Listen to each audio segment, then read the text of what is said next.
Thanks. Good afternoon, everybody. Thanks for being here. And thanks for joining us as I announce another effort by our department to address PFAS contamination and to make good on my promise to hold polluters accountable in this state. So first, let me start off by thanking Director Clark and her amazing staff at the Michigan Department of Environment, Great Lakes, and Energy for their tireless work to address environmental contamination in Michigan. And also, I'd like to thank my staff, who is pretty amazing as well, and who have done an incredible job on this particular case. So we're bringing a case today as part of the PFAS litigation project that I began the very first week that I took office. But the hard work of identifying these sites of known and potential risk to our environment is done by the staff at Eagle, and we really appreciate their tenacity. I also want to thank Sandy Stelt. Thank you so much for joining me today. Sandy, of course, is one of your neighbors over in Rockford, and she was personally impacted by the PFAS contamination caused by Wolverine Worldwide. Now, that experience has driven Sandy to advocate on behalf of Michiganders for stronger state and federal laws to address PFAS contamination, and I want to thank Sandy for her willingness to use her personal story to continue to draw attention to PFAS issues on behalf of all of us. So today, my office filed a lawsuit in the Kent County Circuit Court under state environmental laws against FKI Hardware. The lawsuit is related to 9 sites in southwest Michigan. FKI Hardware and its predecessors conducted foundry, metal finishing, and plating operations at many locations throughout southwest Michigan, starting around about 1893. These operations resulted in the release of numerous hazardous substances to the environment, including PFAS, TCE metals, and volatile organic compounds at concentrations that exceeded state levels. Now, some of these substances at certain concentrations can seep up through the soil and pose risks to people breathing in the air in buildings and also above the contamination sites. So for years, Eagle has attempted to work with FKI Hardware to obtain compliance with Michigan's environmental laws at these sites. And despite these efforts, FKI Hardware has not fully addressed the risks associated with its contamination. So today's lawsuit will force FKI Hardware to address the legacy contamination associated with its past manufacturing practices. And we ask the court first require FKI Hardware to investigate the environmental contamination it left behind, and next, to take all necessary steps to protect human health and the environment. Michigan residents expect that out-of-state companies operating in Michigan will respect our laws and our communities. And it's unacceptable for companies like FKI Hardware to pollute Michigan's environment and to put the health and safety of Michigan families at risk and then leave without addressing the contamination they've left behind. When I was elected, I promised to hold polluters accountable for PFAS pollution in our great state. Michigan law requires all businesses to address the pollution that they cause. FKI Hardware and its predecessors have refused to do what all businesses in Michigan must do, and that is simply unacceptable. Michiganders have a right to live, work, and play without worrying about being exposed to the risks associated with PFAS or other contaminations. And I won't stand by idly and leave Michigan's taxpayers on the hook to address the contamination left behind by FKI Hardware or other polluters who refuse to step up and address their cleanup obligations. And I know that there is a link to the complaint that's in the press release that we issued, and so that has the full complaint that was filed today. And next, would like to introduce Sandy Winsfeld to talk a little bit about her experience and to help maybe navigate people through this process a little bit in terms of what you experienced. So Sandy, thank you so much for being here. Thank you. Hello, my name is Sandy Winstelt, and I live in Belmont, Michigan. I first became involved with PFAS a year after my husband died of liver cancer. I was notified by Eagle that there was concerns that my water had been contaminated with PFAS. I explained to them that that couldn't have happened because there was no weird taste or smell or odor, and that's when the learning began. And so one of the things that often happens when you have this, you're informed of a contamination, is you know nothing about it. I later learned that it's pretty ubiquitous in my area. I was contaminated by Wolverine Worldwide dumping tannery waste that had contaminated about 25 square miles of my community.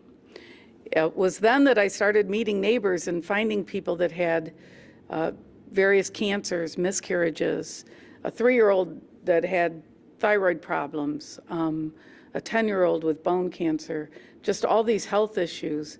And then I started hearing from people around the state and around the country and around the world, from Japan and Italy, about contamination in their areas too. It's become very apparent that this is just a ubiquitous problem with PFAS, that it's part of manufacturing, it's part of our, it's in so many products, that it's everywhere now. And the problem is the cost to clean this up and to remediate for citizens, to give us clean water, is so exorbitant that there's no way taxpayers should be responsible for that. So I really applaud the measures that we're taking to hold polluters accountable. We need polluters and manufacturers to be the ones that foot the bill, not taxpayers. I want thriving business. All my neighbors want thriving business. I want businesses that grow and make just a boatload of money, a lot of profits, hire people. But I also want clean air and clean water, and I want soil that we can farm in, and I want streams and rivers and lakes that we can play in. And I really believe those are not mutually exclusive. We can have both of those. We're a very smart country. We convinced ourselves somehow that we all had to carry a phone with us, right? And we put a man on the moon, and we all learned the Macarena at one point, and we figured out how to unmute Zoom. I mean, we can do things when we put our mind to it. I really believe that.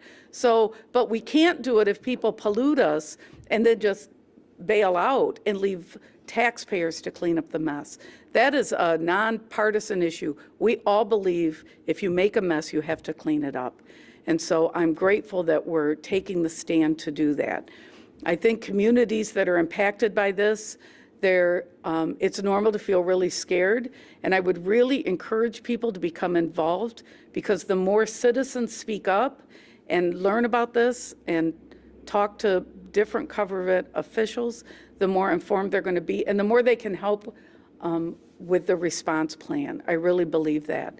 So last year, myself and some other people started an agency called, or an organization called Great Lakes PFAS Action Network. Our goal is to unite communities in the Great Lakes region, because not only is this a drinking water issue, but we are surrounded by some of the best fresh water in the world, and let's face it, that's a prime commodity right now. We have to protect that. So people can find some really good information at the Great Lakes PFAS Action Network. I'll do a shameless plug there while I'm here. So, so thank you for taking this action. I appreciate this, and I'll be done now. Thank you so much, Sandy. If no one else is going to say it, I am. Sandy Winstelt for president. I'm just going to put it out there. I'm floating it just in case. I got 7 votes. So all right. That's all I need. No, thanks, Sandy. I really appreciate it. Thank you for sharing your experience with everyone. You're an inspiration, and for people to know that, you're right. The thought that having thriving businesses in our state, the thought that somehow you can't have that and clean air and water at the same time. I think people need to understand, as you said, these things aren't mutually exclusive, and we can work on ensuring that businesses who are bad actors are held accountable, and we lift up those who are doing the right thing by their communities. So with that, I'm happy to take any questions that anybody has. Do we have any indication with the 3M, them being compelled to pay for some of this Plainfield Township and other areas too, as to how much progress has been made? I know they've been very mum about the amount that they've contributed already to what they owe, but do we know where that stands right now? Now, are you referring to the 3M lawsuit that was filed by the state? Are you referring to the Wolverine case, or? That $70 million amount that I see. worldwide. Got it. 3M, to my knowledge, I don't know if we know how much that they have already remediated. Sure. Polly? Polly Sink from the Department of Attorney General. My understanding is that the extension of water lines is about halfway to maybe between 50 and 60% complete. There were around 1,000, a little over 1,000 households that were going to be connected, so I don't want to give you an exact number. We can follow up with that number, but they are working their way through the different areas that are designated for water extension. For areas that either have not yet or could not be attached to water immediately, Wolverine has to provide those homes and businesses with filters and must maintain and replace those filters as needed. Yeah, thank you. And then just one other question as well. With the class action lawsuit settlement being announced this week, does it give you hope that, in filing this, that the courts may see it your way when it comes to PFAS issues? Yeah, I mean, we're always hopeful, and all we can do is to be as aggressive in litigating these cases as possible, and to let folks know that when we feel as though it's appropriate to hold companies accountable, whether that has to do with the manufacturer of PFAS and like materials, whether that has to do with companies that are just not containing their waste appropriately, that we are going to do everything we can within the power that at least I have in the state to aggressively pursue these cases. We're always open to having more tools available at our disposal to do that, but we're going to be relentless in at least pursuing those cases. And hopefully, my hope is always to come to a resolution in those cases sooner rather than later. And obviously, I mean, this is not related to PFAS, but obviously, we have the opioid settlement that is going to bring relief, we hope, to, potentially millions of Michiganders. And we're hoping for similar types of settlements. I'm not putting a dollar amount on it, but, widespread relief to people in the state of Michigan who have suffered from PFAS contamination. So. Attorney General Nessel, Service. Quick question. I know that or I assume that the complaint will probably go through this, but can you kind of detail briefly the efforts that you guys did make to get this company to comply and that they did not comply with you guys? Sure. Polly, you want to take that, or? Polly Sink again. Eagle has been engaging with FKI Hardware and its predecessors going back more than 3 years now. Some limited efforts were made, but in Eagle's assessment, not enough. And so to ensure that the risks are fully understood and addressed as needed to protect human health and the environment, those are the steps that are requested and demanded in the complaint. Does it go into further detail about those efforts in the complaint? Because, I mean, this is a very brief explanation, but I just... Yes, there is an accounting of steps that were taken in the past. Just another quick couple questions. You mentioned resources, and Sandy talked about the burden of taxpayers too, and trying to get this right.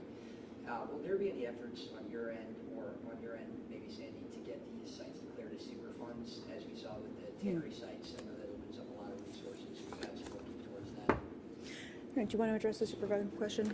Sandy, of course, you're always welcome to address that or any other questions. It's a great question. Currently, EPA, the U.S. EPA, is working toward designating certain PFAS compounds as hazardous substances, which then makes those, they can be addressed through the Circular Superfund program. Right now, that's not an option. So while we do want to work with EPA, and there was great cooperation for the tannery and the other disposal areas on Wolverine, we will always work with EPA if we can, but for a PFAS site, right now, the state is in the lead with having standards that are enforceable. But I think we're always open to partnering with EPA and hope to do so whenever we can. And then, sorry. This was the last one. There was a study actually that came out this week that was a big compilation of data from newborns and their exposure to PFAS, and it showed that almost in every sample that they took from umbilical cords, that there was PFAS contamination in these newborn babies. With that in mind, are we too late to save the next generation of people who have grown up drinking this water and whose parents are drinking this water right now? I think that that study confirms past studies that show that 99%, I'm not going to be exact on that, but of people worldwide do have some PFAS in their blood. I think that the reason that we have MPART, the Michigan PFAS Action Response Team, why our office is working on this is because we don't think it's too late. We think there's always a need to try to do better, contain this contamination, look for ways, better technology to destroy it, to minimize it, and to find ways to just keep it from continuing to be the problem that we're seeing today. I just have to jump in. I can't stop myself. I think that's a really important question, because until we turn off the tap, we're just going to keep chasing our tail here and finding sites. And we need to find the sites, so I appreciate all the hard work Eagle has done with this. But we really have to have some legislation in place as well that stops us from purchasing products that put PFAS in it when it's really not needed. There's a lot of things that have PFAS in it that I'm not sure we really need. I don't need it in my lipstick. I don't know that I need it in my blood pressure medication. So I think there's ways that we can stop the tap. That was a very disturbing research to see that it's in blood of newborns, because we know it affects people's ability to for vaccines to be effective. But there are really good ways to reduce your risk of this. So I think people need to just know that they can take measures to reduce their risk. Sandy, while you're up there, are you also able to talk about the class action settlement, if not in your own personal capacity as a member of the Action Network? What does it mean that families, your neighbors, will be getting financial help individually, not just changes to infrastructure or changes to policy, but actually getting payments from these companies? So I can't make any comment on litigation regarding Wolverine at all. So I really don't feel comfortable talking about that. I will say, though, as a taxpayer, I'm happy to see that we're finding ways to hold polluters accountable so that they, throughout the state, are the ones that are bearing the burden of this and not taxpayers. Very savvy of you, that sidestepping I'm there. I hanging see out she's with ready. committee lawyers, She's ready. aren't Yeah, and I think that, again, just to sort of hammer this point home, if the study that you brought up, I mean, if it teaches us anything, it's that, I know we are living in very polarized times, but whether you're a Republican or a Democrat or independent, the one thing we all have in common is we all have PFAS in our blood. And we all need to take this matter very, very seriously, and to do everything we possibly can, whether or not it has to do with ensuring that new products that are out there don't contain PFAS unnecessarily, whether it's remediation efforts, whether it's efforts to hold polluters accountable. We have to be tireless in our pursuit of finding some sort of a fix, because it's great that we have so much done in the way of testing, and I think Michigan is a leader in the nation in terms of testing. But what happens once we discover what these findings are, and we find out all the areas that have accelerated levels of PFAS contamination? What then? And so we need to do better. But efforts like this, we think, are obviously a step in the right direction to try to help as many people as we can in all the ways that we're able to. No more questions for Sandy? She's on her game today, so no? All right. Well, listen, thank you guys so much for being here and for covering this important story. And thanks again to our partners at Eagle and to my amazing staff at the Department of Attorney General, and to Sandy, of course. So thanks so much, everybody. Appreciate it.